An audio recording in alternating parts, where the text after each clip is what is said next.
Wow,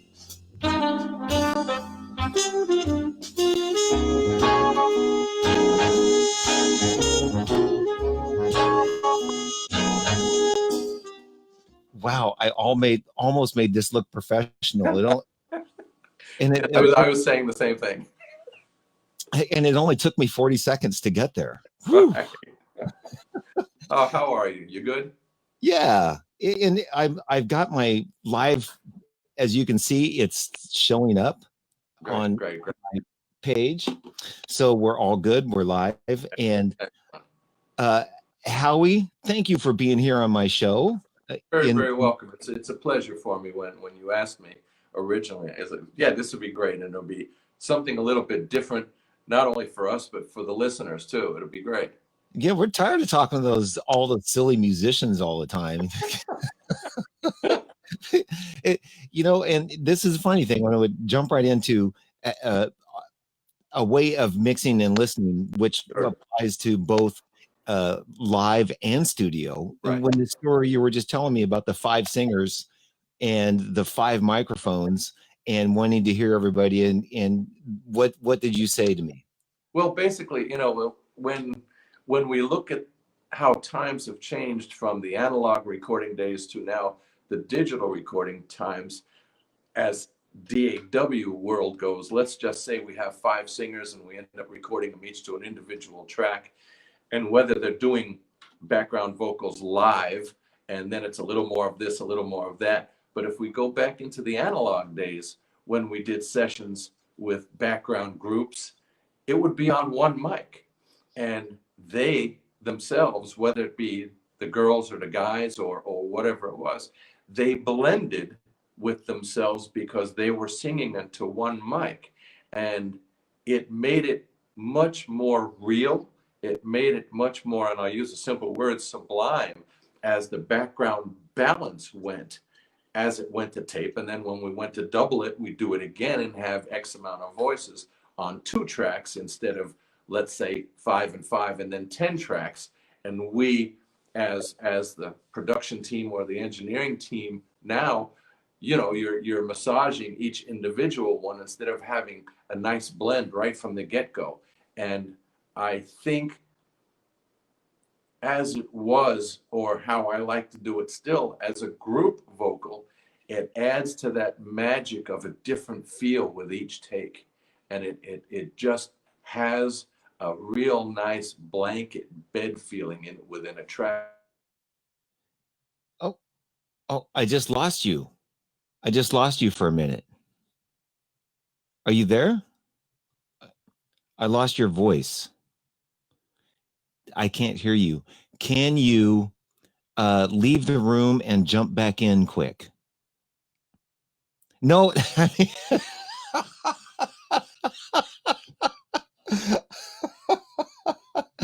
Oh, man. Okay. All right, great. Okay, so when in doubt, reboot. All right.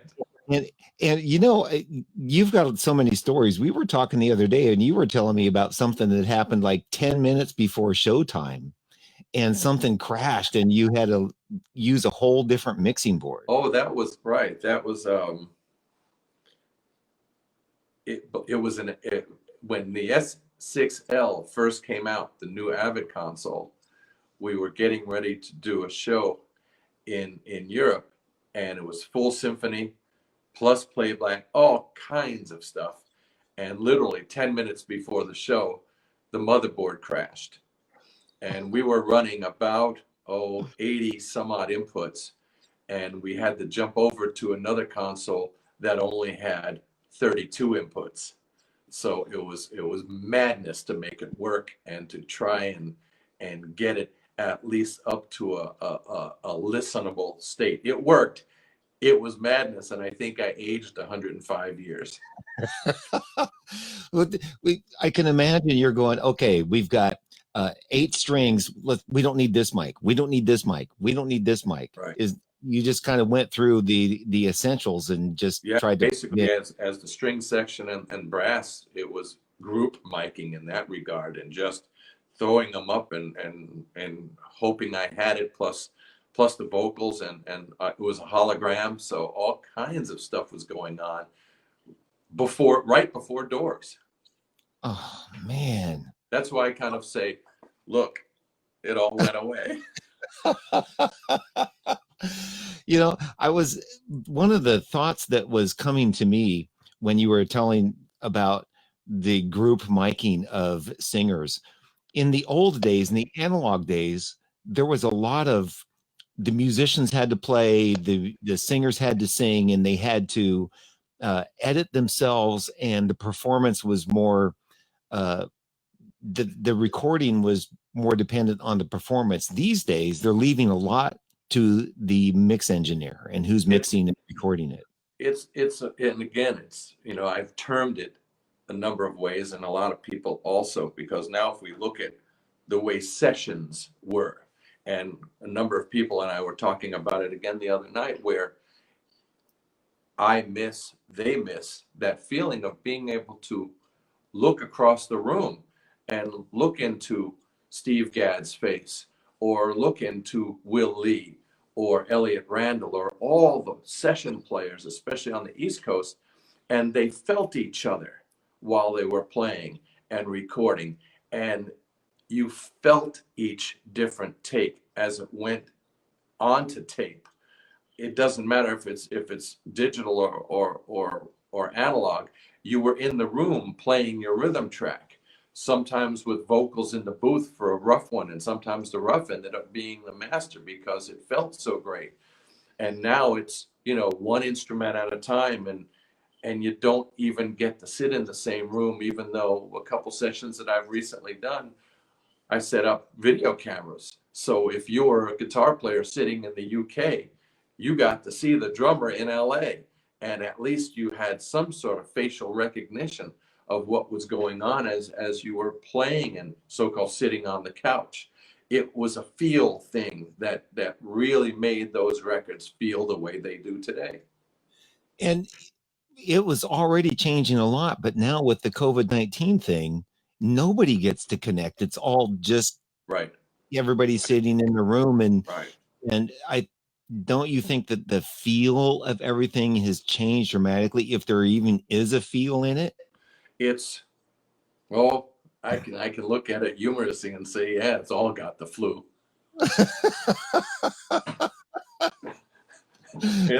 It's like, don't touch my bass, don't touch my guitar. It's like, where has it gone when we as human beings need that sensuality? We as musicians, as producers, as engineers, need that contact with each other. And I say the same thing in the world of mixing, because and Tony knows it, as when we were working on his record, even though it was virtual, he's in LA and here I am now living in North Carolina.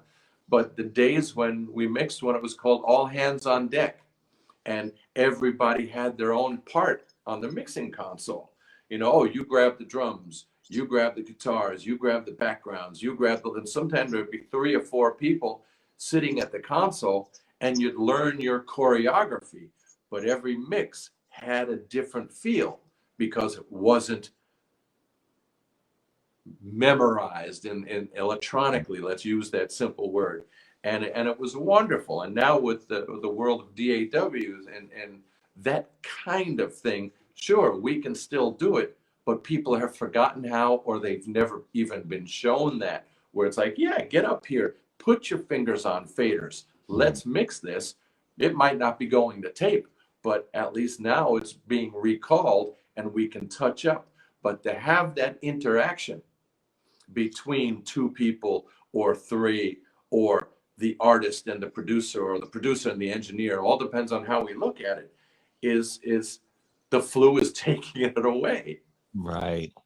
Well, back when you were, I want to ask you how you got started, but what I wanted to focus on, I was telling you what is relevant to me, the things that you worked on that were, I grew up going, oh my God, Evelyn Champagne King and Roberta Flack, and what was the other one I was asking you about from that you did at the Hit Factory? Oh, as Songs in the Key of Life, and all of those records those were in the at sort of the heyday of the music recording. They were exactly that. They were in the heyday.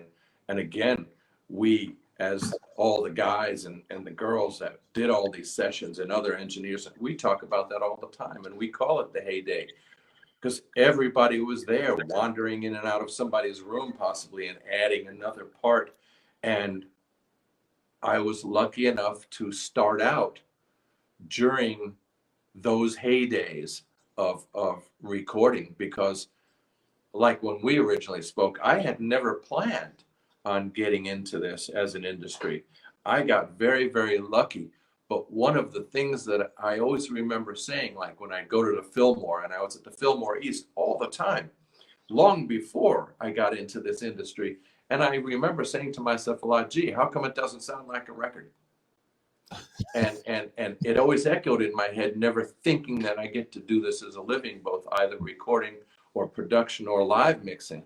And it's real simple to say, I kind of owe it to the draft for Vietnam, because I got my draft card and it was time to go to Vietnam. And I said, hell no, I'm not going. And I went to Canada. And even today, I joke about it when people go, did you serve? And I go, yeah, I was stationed in Canada. Some get it and some don't. And when Nixon gave amnesty to people that went to Canada, and he opened up the borders to say you can come back without being prosecuted, I came back to New York City, and I was originally studying veterinary science in the oceanographic world, because that's been my life, being on the ocean and being under the surface of the ocean. And that was my goal. But I came back to New York City and I had no money. I was selling lots of pot in Canada to stay alive with the little bit of ground that I had to grow it on, which was actually 55 acres. Whoa. But I came to New York and I needed a job. And who knows what, I picked up the New York Times and it said, music messenger. And I went, I know music, I know messaging. And I went down to 3 East 54th Street, which was the West Farrell organization. And West Farrell was a music publisher, did all the Partridge Family and David Crosby and all that kind of music. And I was a messenger. But little did I know that I would be messaging, going to all the recording studios and dropping tapes off and picking tapes up to bring back and forth to the office. And I met many, many, many, many people. So the story is vast. But one of the most important people that introduced me to the right place was David Thoner, who went on to do many giant albums. And Dave Thoner was an assistant engineer at a small studio in New York City called Dick Charles. And when he left, he got a job at the record plant in tape duplication. And I was still messaging. And one day I got a call from Dave and he said, look, I'm moving up to become an assistant engineer. There's a position open in tape duplication. Why don't you come in and sit down and have an interview? So to make a long story long, I went for an interview with Roy Cicala, who owned the record plant. And I remember sitting down with Roy, walking through the hallways alone and sitting in the reception area. And I sat down next to this guy with long white hair. And I was in shock at who I was sitting next to, because it was Johnny Winter. And so there I am, for this job interview that I basically knew nothing about. And when I had my interview with Roy, after talking for a moment, he asked me a real important question. And he said, do you know how to align a tape machine? And I went, what's that? And he went, you're hired. and as insane as that sounds, but the beauty behind it was they taught you the record plant way. Oh. And it was their way. And it was a groundbreaking phenomena because it was the record plant way. And that still remains, from making sure erasers on pencils were clean and points of pencils were sharp, and how you're going to rewind the tape machine to where it's going to land before you start, because there were no tape counters even in those days. So the feel of the tape, and working with the greats like Jack Douglas and Shelley Yakis and Ed Sprigg, working under those engineers for years, is what gave me my roadmap and my foundation of who I am today and why I engineer and mix and produce the way I do. It's because I owe it to those guys. And then from Record Plant, which was an interesting change. Sometimes I look at it and I go, oh boy, did I do right? But you know, in one way I did. I was offered a position at the Hit Factory when Eddie Germano bought the Hit Factory, and a number of us, including Ed Sprigg, we went to the Hit Factory, and one of my first sessions as an assistant was on the Stevie Wonder Songs of the Key of Life album, which, you know, you can't say any more about. That's one of those records that will last eons. Right. I want to ask you about that because you've painted a picture that made me think about back in those days when a group or Stevie, for example, go in to make a record, and the way the record sounds and feels has, there is a team of people doing all sorts of things that add to how that record sounds and feels. You got the tape duplication guy. I mean, he could make a difference. Wouldn't you agree? Based on And that's a real good valid point, because let's just say we finish a track and we're going to do a rough mix of it or a final mix of it, and it goes to tape duplication. In those days, the thing you brought home most of the time was a cassette.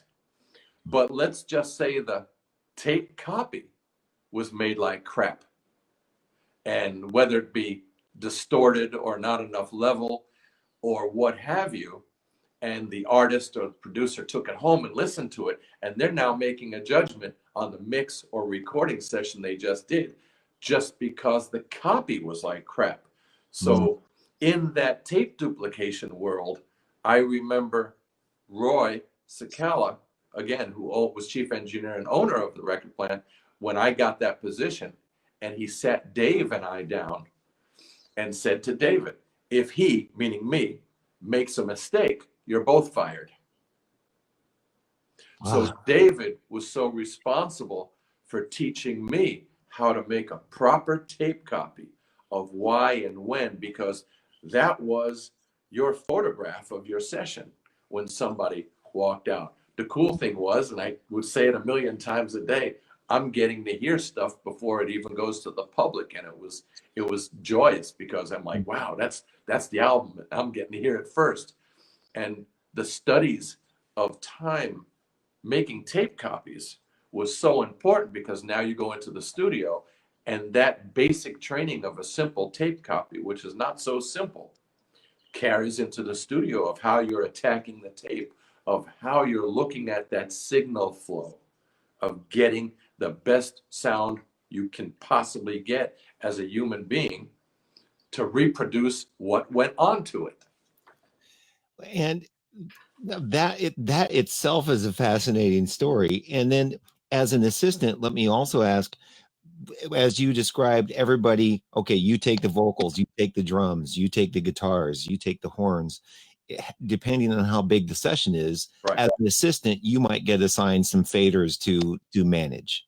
If you're lucky.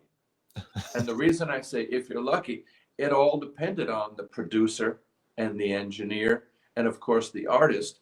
One, if they needed or wanted those extra hands, if you had enough experience to put your hands into the mix. And it varied from record to record to record. I always had a different approach to it with my assistants when I became an engineer. I didn't want them just sitting in the back of the room running the tape machine. If there was a remote and it could be next to the console, I wanted that assistant up here in the session, not only to learn more, but to be part of it. So when was your first engineer as the main guy, where you got to get assist? What was your first gig you did? The first record? I think, I think,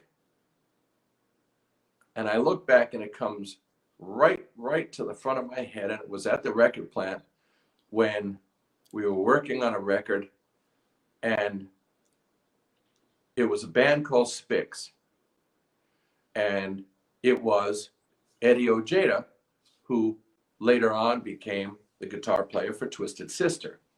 And Eddie and I went to high school together. That's how long I've known those guys. But Shelly Yakis was engineering the date. And he got tired because we had been working around the clock. And he goes, I'm going to take a little break, sit here. And it was the first time that I got my fingers directly onto the faders as something was recording. Mm. And I think my ass shaking was louder than the guitars.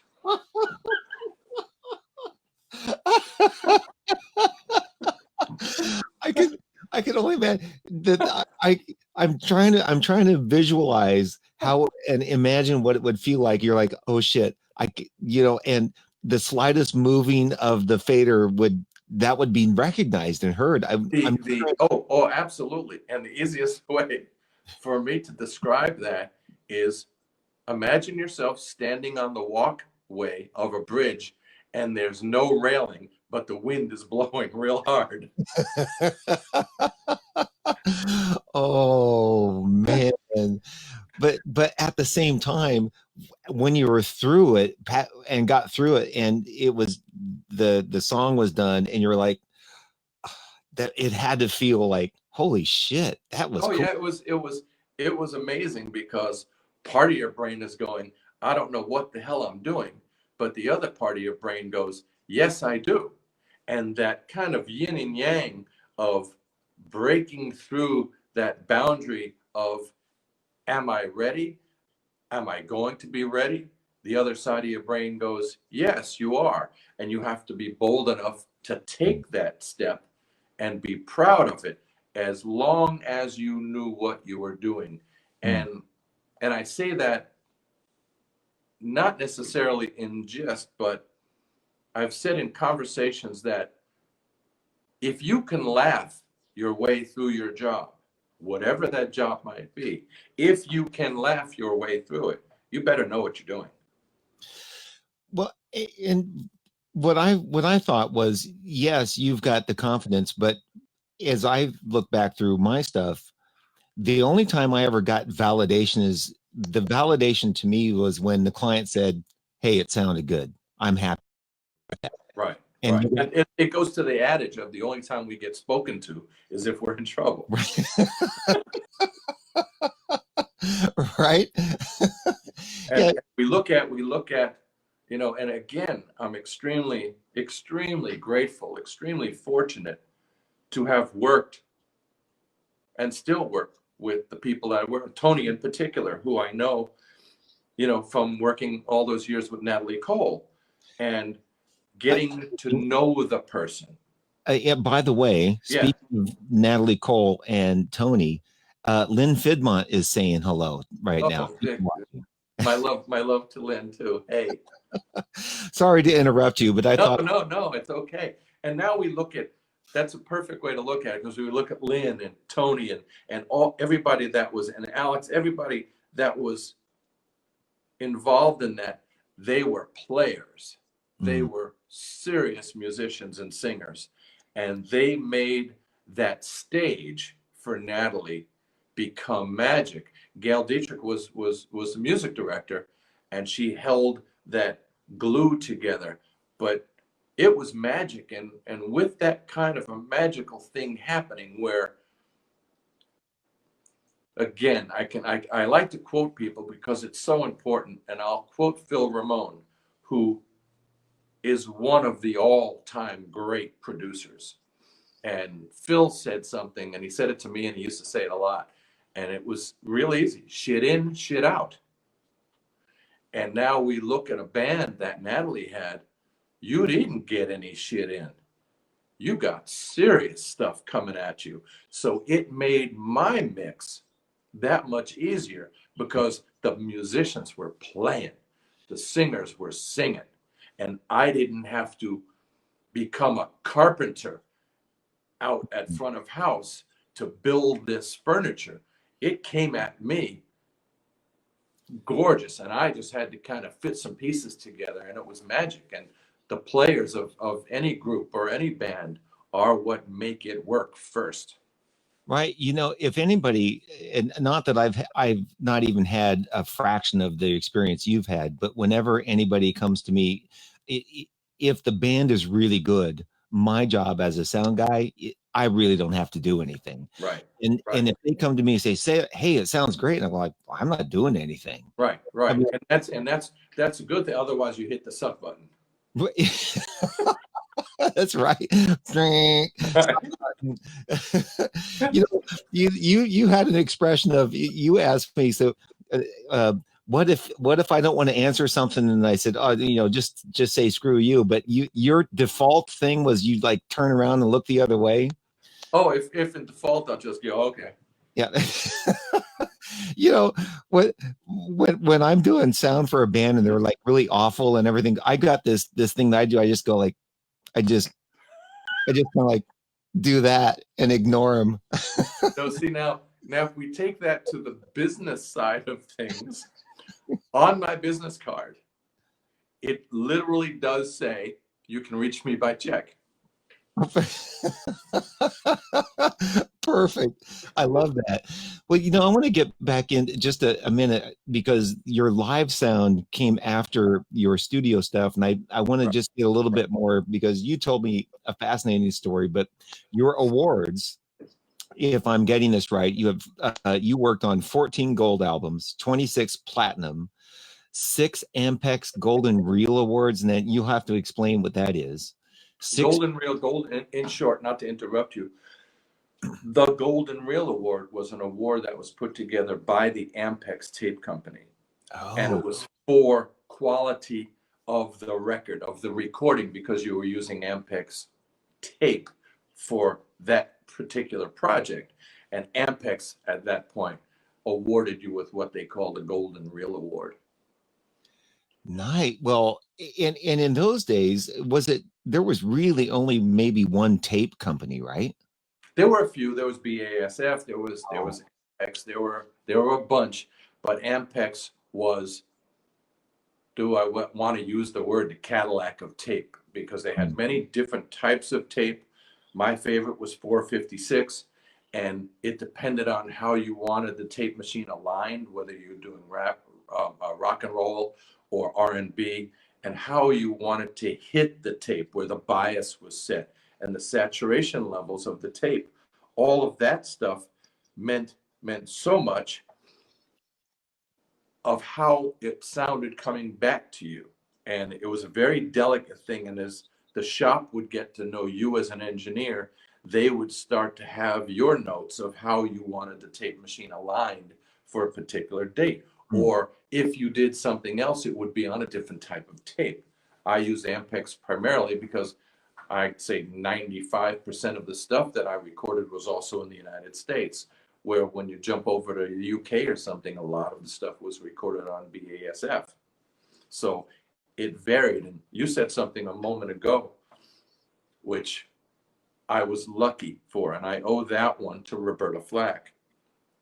For the years that I've worked with Roberta, and Peebo also, but Roberta in particular, when we were working on some of her earlier records, Roberta was the one who allowed me to have that crossover career that I had no concept of. And I remember when she said to me, I want you to mix my show on the road. You did the record, take it on the road. So then I was thrust into live engineering and live mixing. And I did her shows for years and years and years and years and years.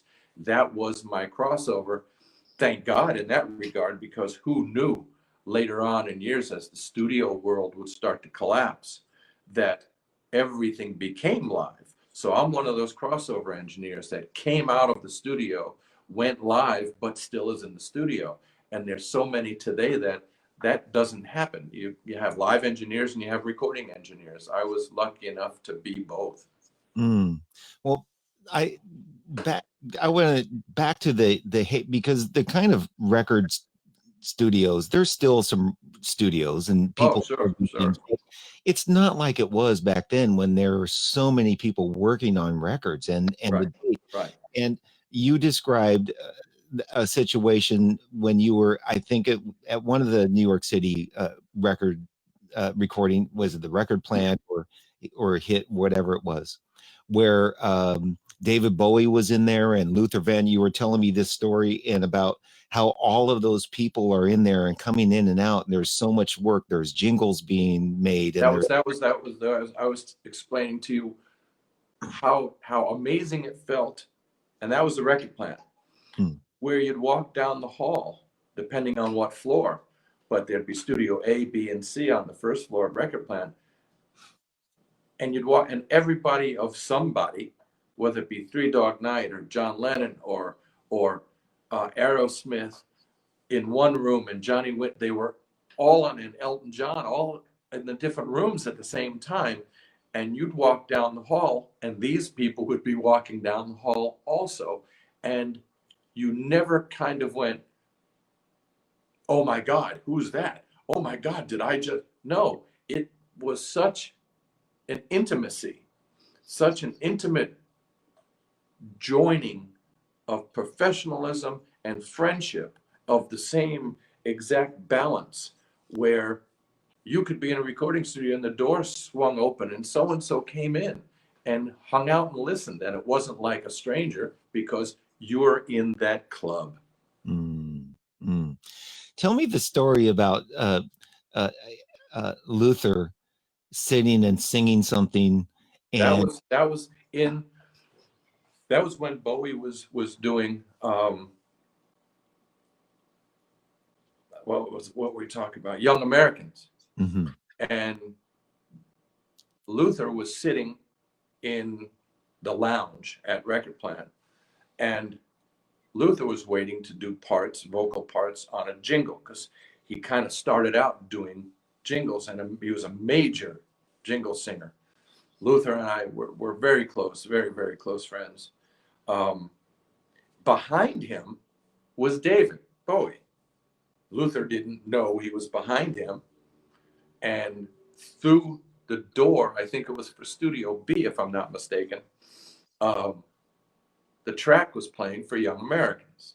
And Luther started kind of singing the background part that was in his head. And David poked him on the shoulder and said, "Hi, I'm David Bowie. Can you come inside and do that?" And that's how that whole background melody for Young Americans worked out, because Luther heard it in his head and David happened to be standing behind him. Wow, I'm hearing that. I couldn't ever Right. sing it, but I'm hearing it in my head. The magic of melody. Young American, yeah. You know it. And it's so simple, but so poignant for that track. And, whether that was what started Luther's record career, but that was one of his first dates doing a record. Right. So the other thing that I want to ask you about is the difference when you're doing recording dates between doing an R&B record like Roberta Flack, and you did something with Roberta and Donny Hathaway. Right. And difference between that and doing something like the Rolling Stones or the Foreigner thing. Right. What was your concept when you would go to either of those? Well, I'm going to have these kinds of mics or these kinds of sounds. How did you approach them differently, or if it was different at all? Well, yes, it's different, but no, it's not, because it's still the recording process. I had my favorite mics that I used on different things. such as, you know, what I used on an acoustic piano or what I used on the drums or what I chose on vocals. But that same kind of a thing I do discuss with kids when they say, well, what microphone would you use? And my answer is basically the one that sounds the best. I can't tell you to go, oh yeah, go with a Neumann 87 for that, when an SM57 would be better. And now if we break that down for a second, like with vocals, and I still do it, if I have a singer and I'll set up X amount of microphones and I'll have them sing on each microphone before I do anything to it. I'll listen to it flat. I'll get my proper preamp levels, blah, blah, blah. And I will listen to them. Give me the verse on this mic. Give me the verse on that mic. And I'll listen to the microphone that sounds best on them, not because it's made by so-and-so or not because it's that mic. I want it to be right for that person. And I do the same thing with instruments also. Well, what it really comes down to is no matter what, it's the end result is it doesn't matter what mix desk, what mic, what preamp, it's what you hear Right. that is going to Right. make the final decision, right? You mentioned Donny Hathaway a moment ago, and Donny would always say something that was quite poignant, you know, up until his death, which was really sad. And it didn't necessarily point at the technical side, but Donny would always say, how's it feel? Simple. You know, do we want to tear it apart technically? No. How's it feel? Or Joe Meek, who went on to make so many different things, and his name is on many plugins today. And he was such an innovator in the technical side. But Joe Meek said something that was equally as poignant as what Donny said. And Joe Meek said, if it sounds good, it is. You know, and it's real simple. And I've watched people now in this DAW world take a waveform and dissect it. Take a piano and, well, you know, the 2K in the bridge is a little, and well, and how about that 800? And they'll tear a waveform apart instead of listening to the bloody thing. Right. You know, we were talking about that also back in the days when you would record and it would go to tape and you would you'd listen to the whole take and you couldn't go in and just fix one thing. You just had to re-record the whole take. Or a part. Or a part. Right. Yeah. And then what you would end up doing is you would listen overall, and what would sometimes be an imperfection would be left there because overall it felt good. Correct. And Miles Davis said something many years ago, again, you know, quoting somebody, because some of these quotes are written in stone. And Miles had said, I think it was at A&R recording studios, and I was not on the date. But Miles Davis had said, there are no wrong notes. It's all about how you play it. And such a beautiful statement, because it is true.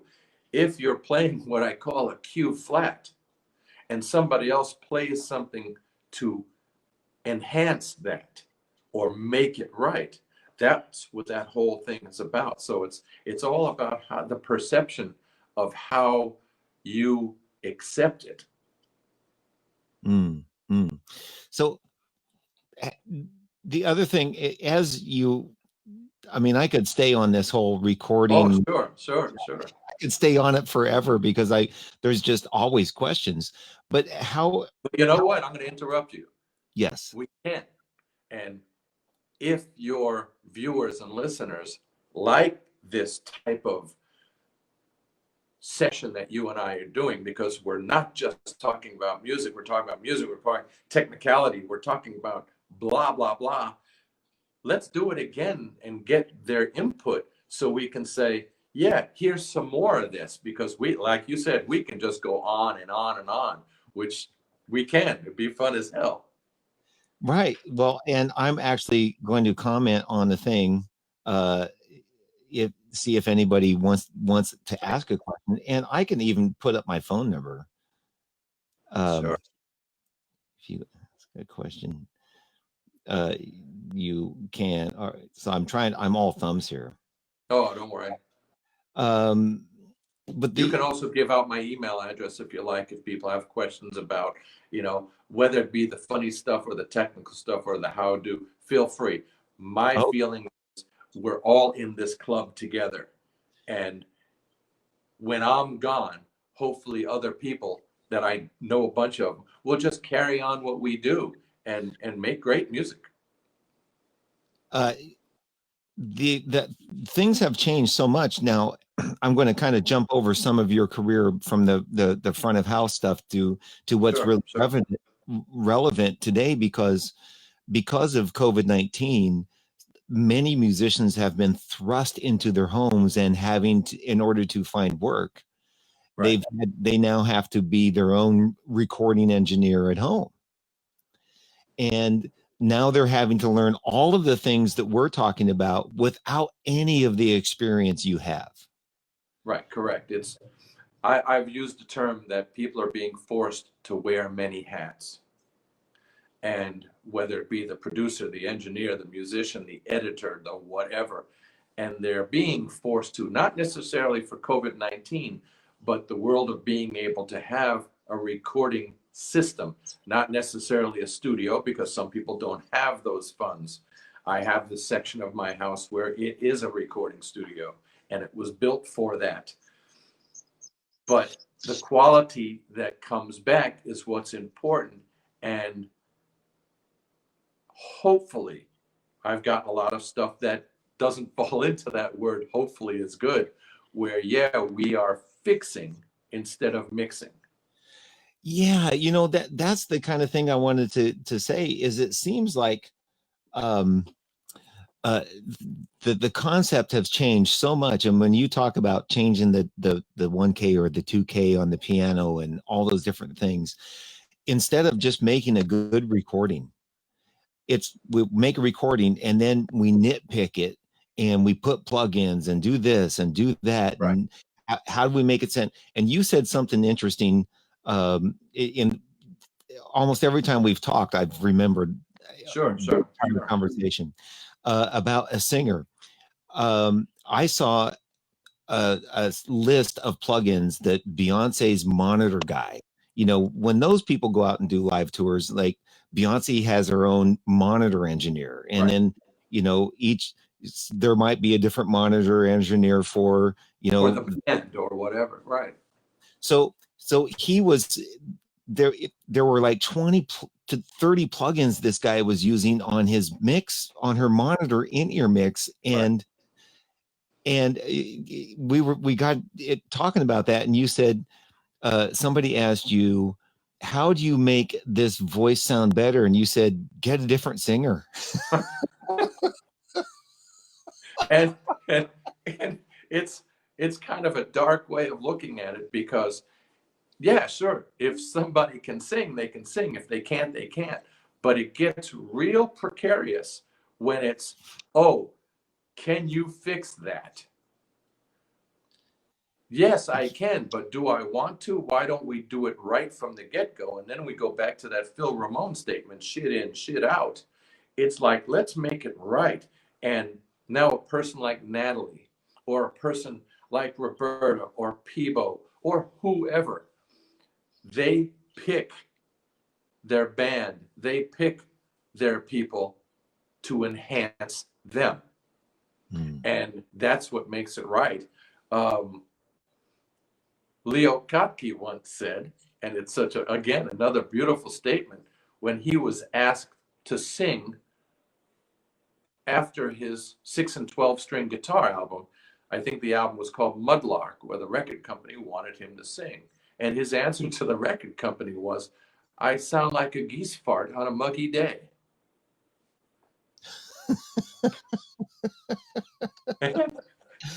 That you can't fix.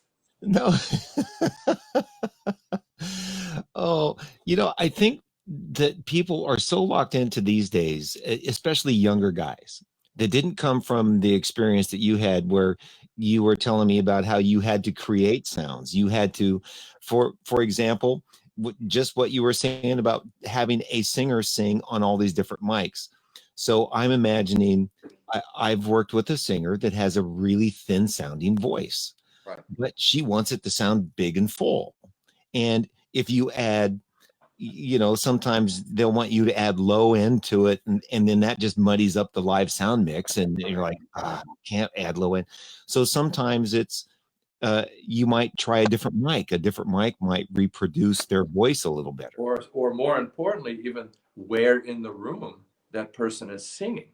Mm. Are they in a vocal booth? Are they out in the live room?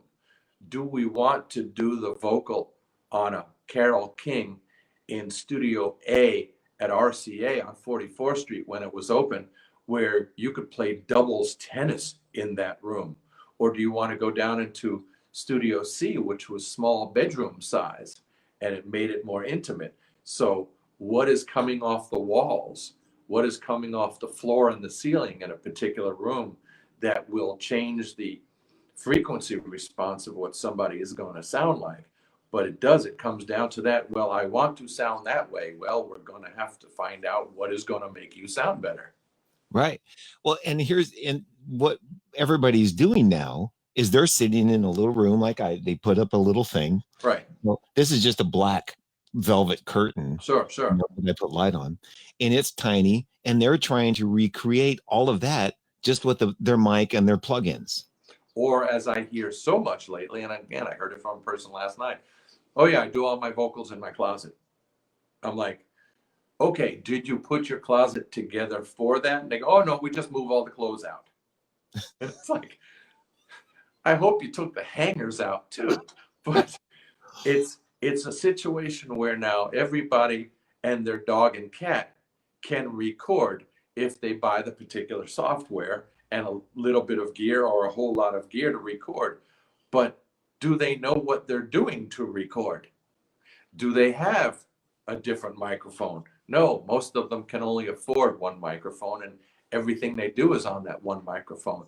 And things start to sound a bit cluttered or just not good. And when we get it on our end, if they are sending a recorded track, our job is to kind of unscramble it. And it gets real difficult. It can be months of work to unugly it. Right. Well, that makes me think of something that I recently did, where this band called me up and said, hey, we're doing this live shoot and we need you to just record it. Right. But it's this outdoor thing and we just need line level, recording. So Sure. There are 3 singers. I just put up 358s because they're standing out by a pool. And I recorded it line level into Pro Tools. And Right. one of the singers is like way back here. Right. And, I got as much gain as I could get out of it. Right. And, it sounded like a 58 out by a pool. Right. And, I sent it and I said, well, as long as you got somebody that's really good at handling Pro Tools, the recording was good. I mean, you could hear the voices, but Sure, you had sure. a lot of work on that. Right. Now, it's very, very interesting that you said that, because I will bring up exactly that. And depending on the language that I'm allowed to use, but if I can be blatant, You can. I can be. Yeah. All right. I did a show, an outdoor show on Maui when I was living there. And one of the singers was doing just that, with about 2-3 feet off of microphone, standard old SM58. Right. Lots of people, other band members, and he was, give or take 3 feet. And at sound check, I said, can you do me a favor and come in to that microphone and let's close that distance between you and the mic? And his reaction was, motherfucker, do you think this is a recording studio? And my answer was, yes, it is. And I said, I treat it the same way. My job is to make you sound great. If you don't want to hear it, great, let's just move on. And just that, I treat it the same way. I want whatever I'm reproducing, whether it's on tape, in a digital file, or live through a PA, giant or small, I want it to be great, because my listeners are the ones that are going to walk away and either never want to come back or Right. want to come back. And my Right. job is to make them want to come back. Right. Absolutely. Yeah. On this particular thing, I ended up just letting them go. You know, there was signal there, but it was low. Right.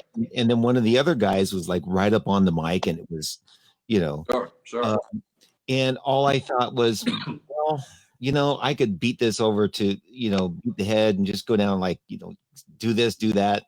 But it was passable for the amount of time we had. And if I would send it to you, you go like, oh yeah, I can make this work.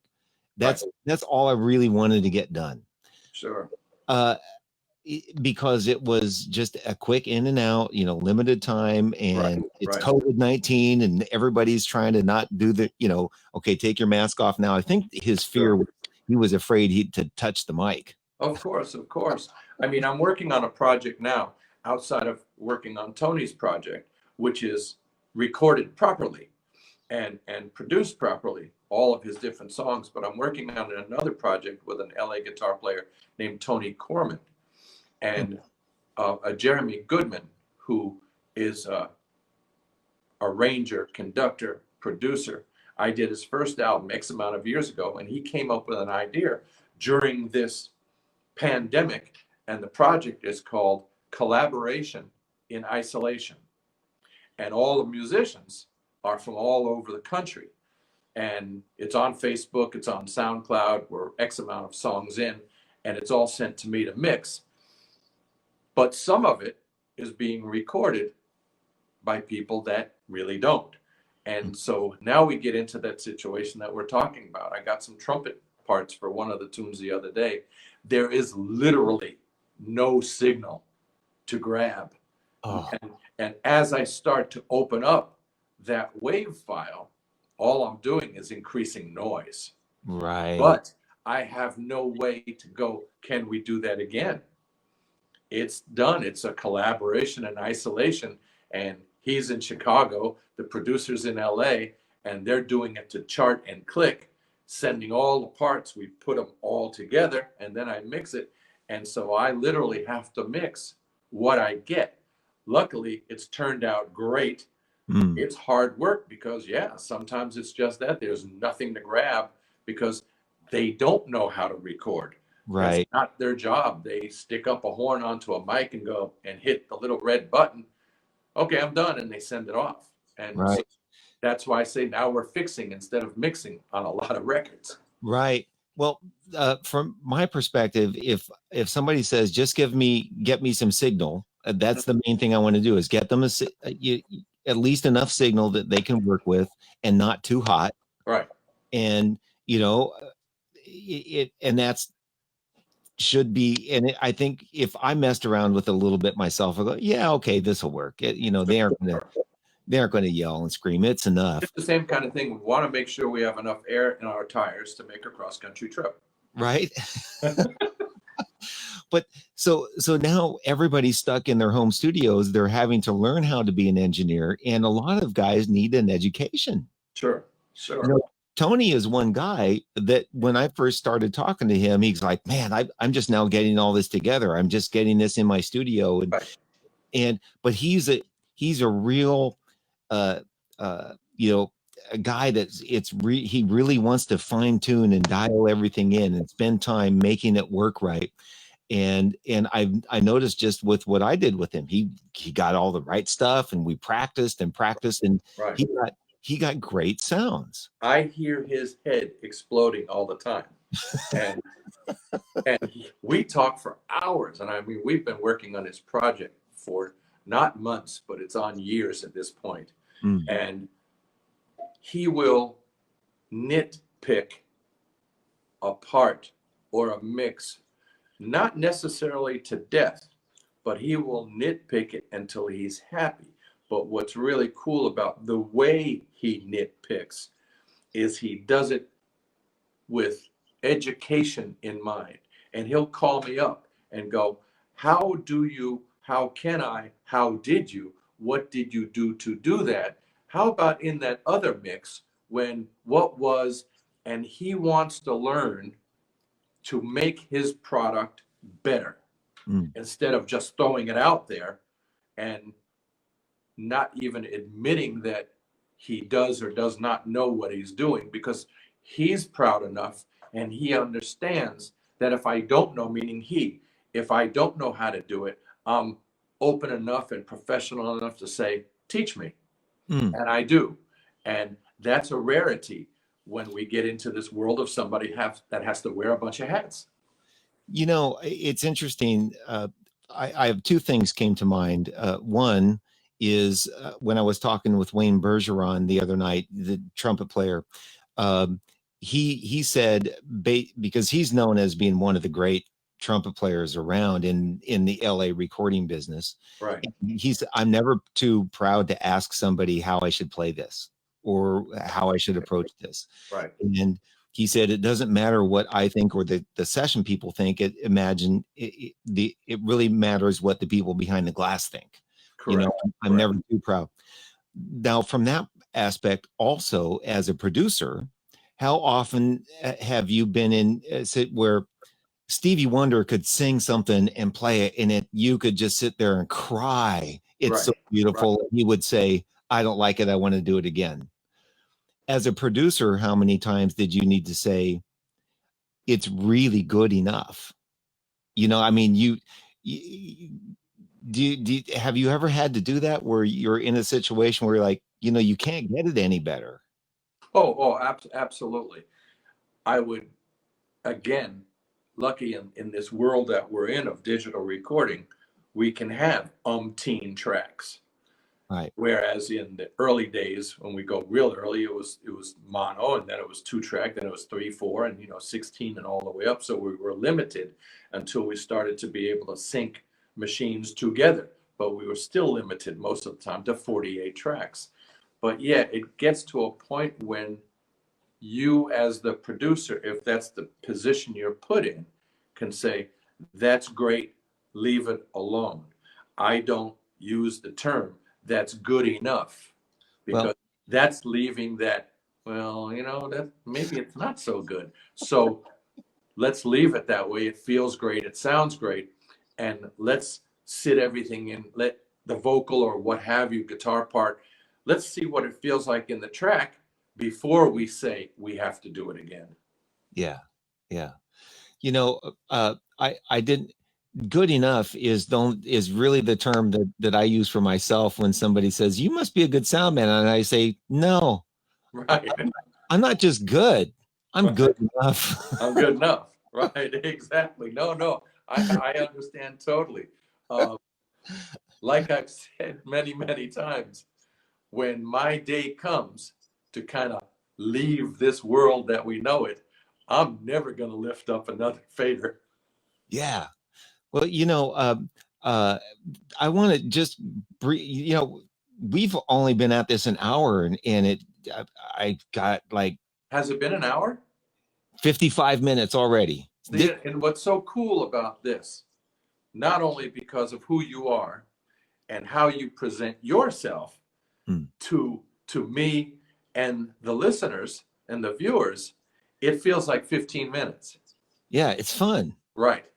Well, what's interesting is sometimes I end up telling a little bit of my story in order to make a point. Is I grew up in the middle of Nebraska, for Christ's sake. Okay. Where in order to get a record, I had to save my money, talk my parents into driving me 75 miles to Lincoln to buy a record. And then I would have to stand at this record store for hours trying to sift through, I want to try this. And then I'd go home and I'd listen, and I became. But you know what?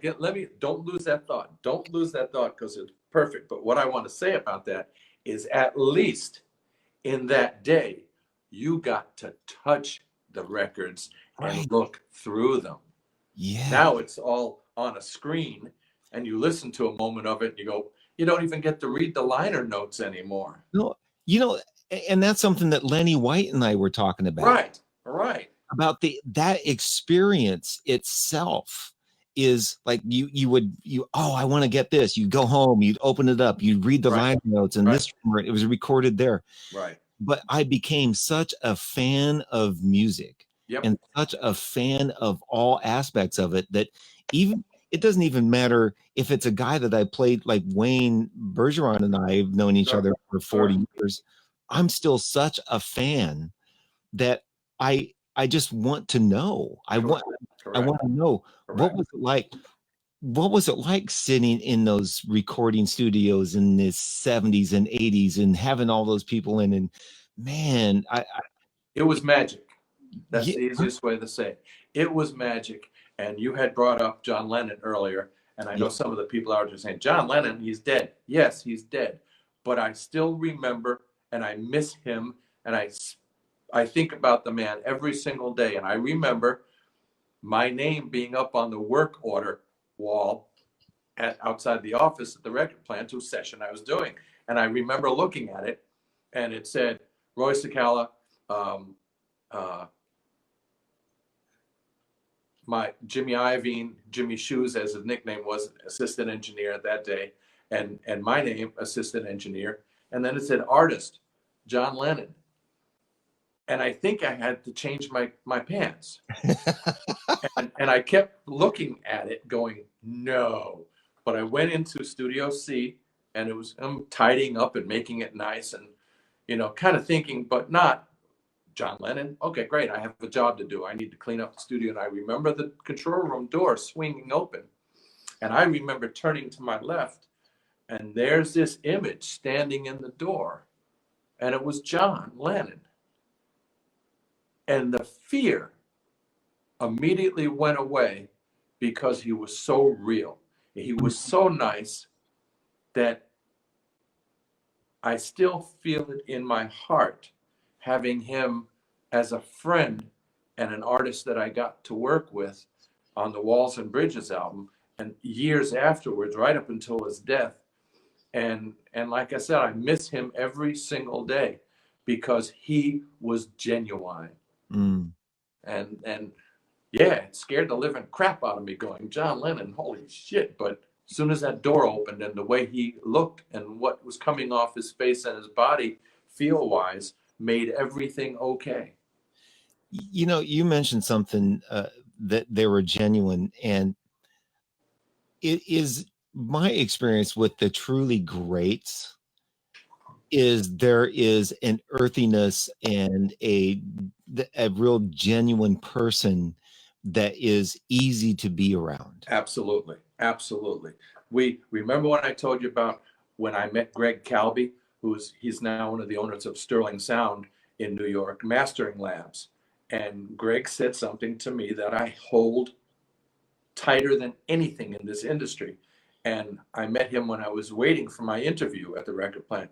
And Greg came into the lounge to get coffee or something like that. And we talked for a minute. Who are you? What do you do? And he's like, oh, I'm at the master cutting room down the hall, blah, blah, blah, blah, blah.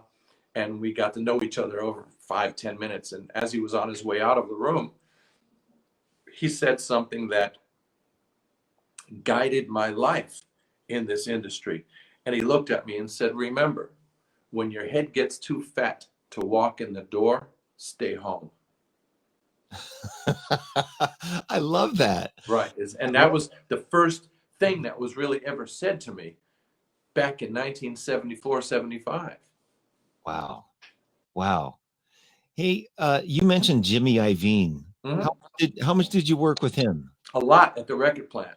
Uh-huh. We were both, he was an assistant engineer a lot longer than I was. And everybody called him Jimmy Shoes at those days because he always wore different kind of shoes. Mm. And he was an assistant that went on to become an engineer long before Interscope even was around. So yeah, we were assistant engineers together. I was under him on many, many, many, many sessions. Mm. I only know of him based on the American Idol thing that he was doing, and then there was a documentary that he was in, I believe.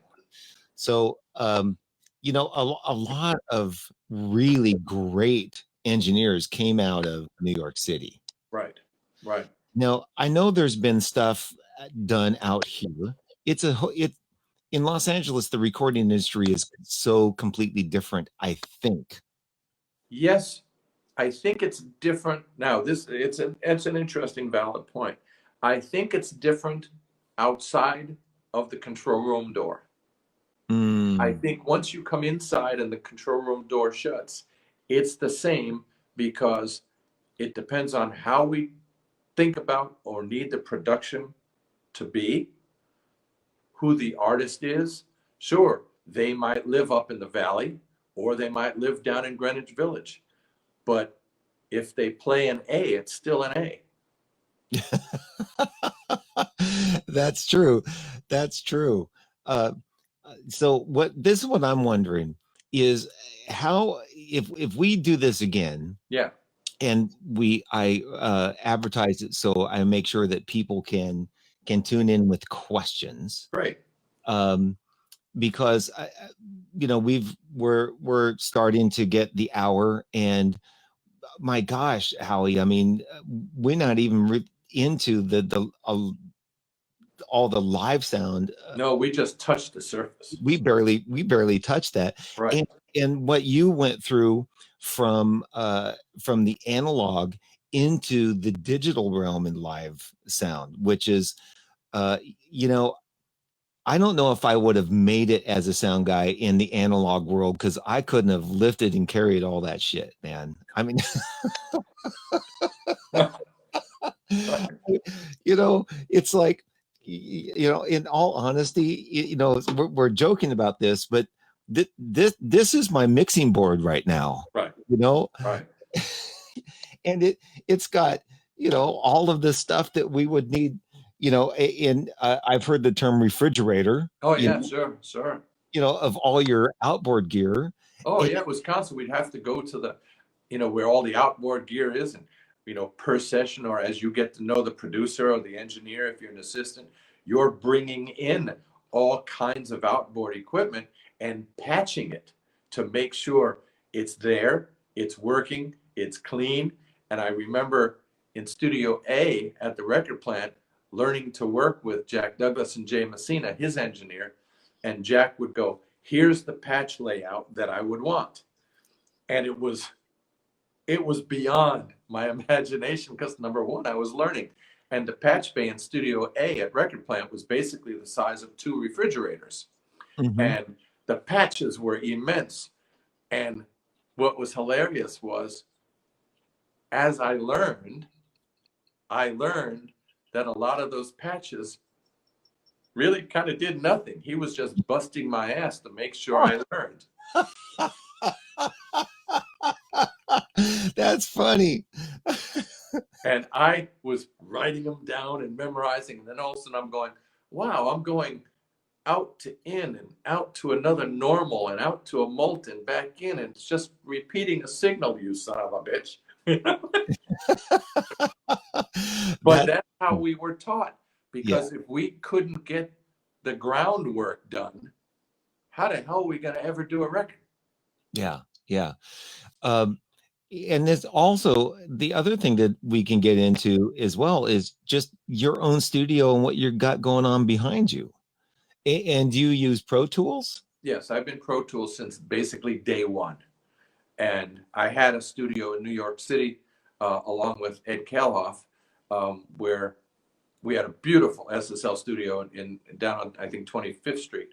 And again, back in the analog days, that was back in the early 80s. And so, yeah, I'm running Pro Tools and Pro Tools HD here with full fader surface. So it's not, I don't mix by mouse. I have my Pro Tools rig, but I have faders in front of me. So my hands are on the music. Mm-hmm. And how many tracks can you do in your house? I mean, well, it's unlimited, I know, but Right. It comes down to your memory of your system. I can run up to, this last couple things I've done was easily 100, 125 inputs or 125 tracks. and do you what are you using for control surface? The Avid surfaces. Okay. And it's still, and it's banked as well though, right? Right. Right. Yeah. You know, I think that's one of the other differences back in the days when you would have the big, 90 channel, whatever it is, those big desks, and everybody would be in a position to run faders. Right. We used to have chair races to see who could get down to the end first. But I remember when Neve came out with NECAM, which was one of the early automated mixing systems where it was fader memory, no EQ and things, but your faders were remembered for levels. And I went, okay, great, I can sit back further. So what I did was I taped straws onto all my fingers to make my fingers longer so I could sit back further in the chairs. And then I would also bring in all of a whole bag of those little plastic soldiers. Yeah. I would tape them onto all my faders so they were constantly marching.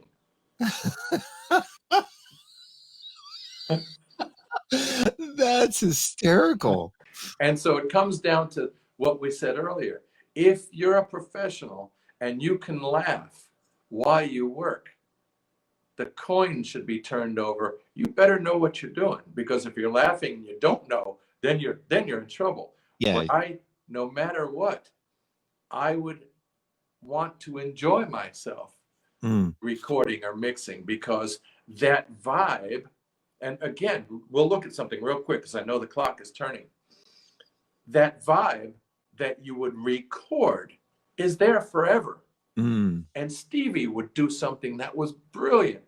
Whatever time it was, and he would block book the studio. You'd go in at 7 o'clock. He might show up at 2 o'clock in the morning. But he booked it. You had to be there waiting for him. But what he would do, which was brilliant, he would come in and not go right to record. He would sit around and we'd all talk, and he would feel the room's vibe, what kind of vibe everybody had. And if everybody was kind of, let's go home. And we'd go home. Why record that mood? And if everybody was up and there was a great vibe, you go, okay, great, let's go do a track.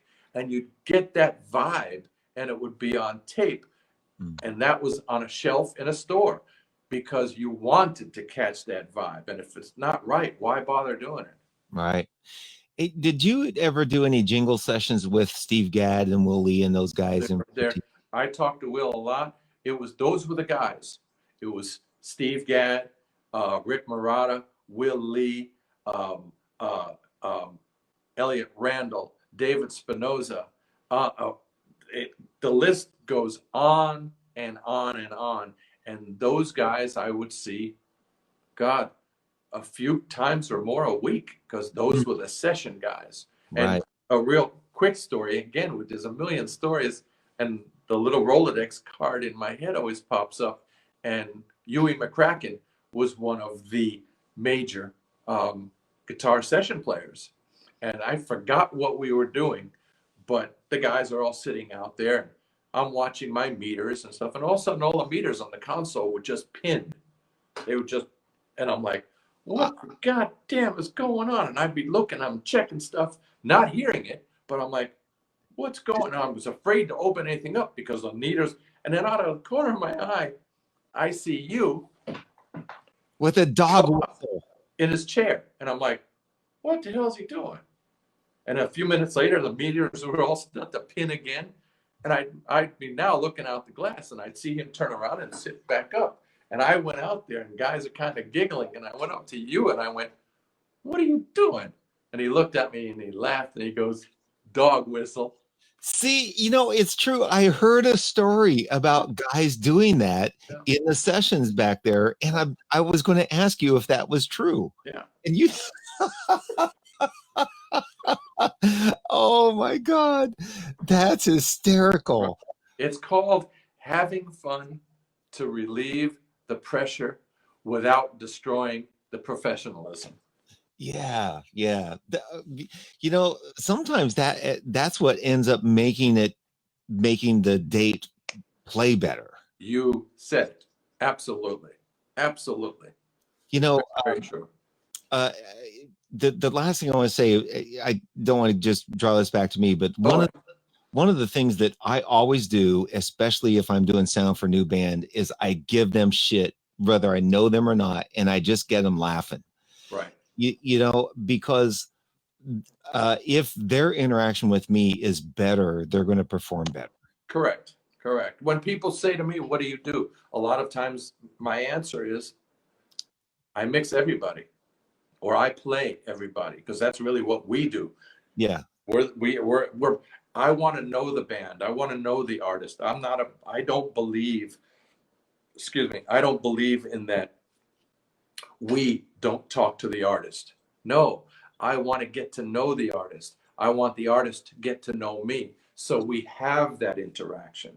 And I've had that with so many of the people that I work with. And like with Natalie, we would always talk about the room, how the room feels, how the room sounds. I would give her tour manager a message prior to her coming out for sound check. This is an on the mic night.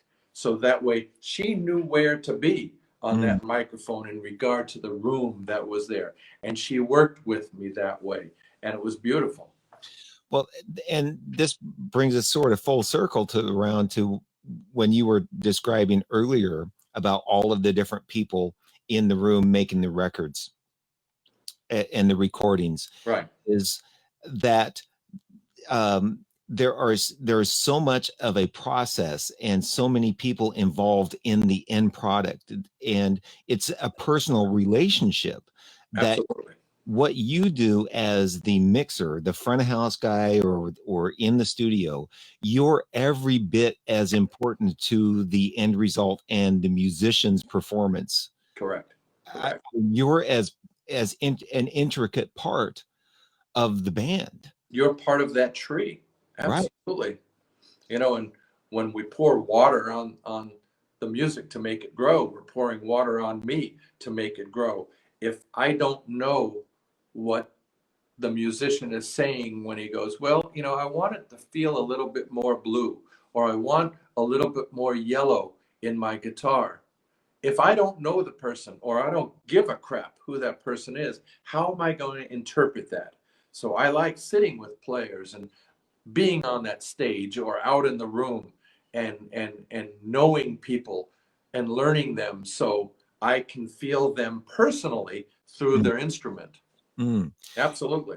You know, and you know, I was a musician before, and people ask me if I miss playing. I'm like, I don't really miss playing, because when I'm doing sound, what you just Right.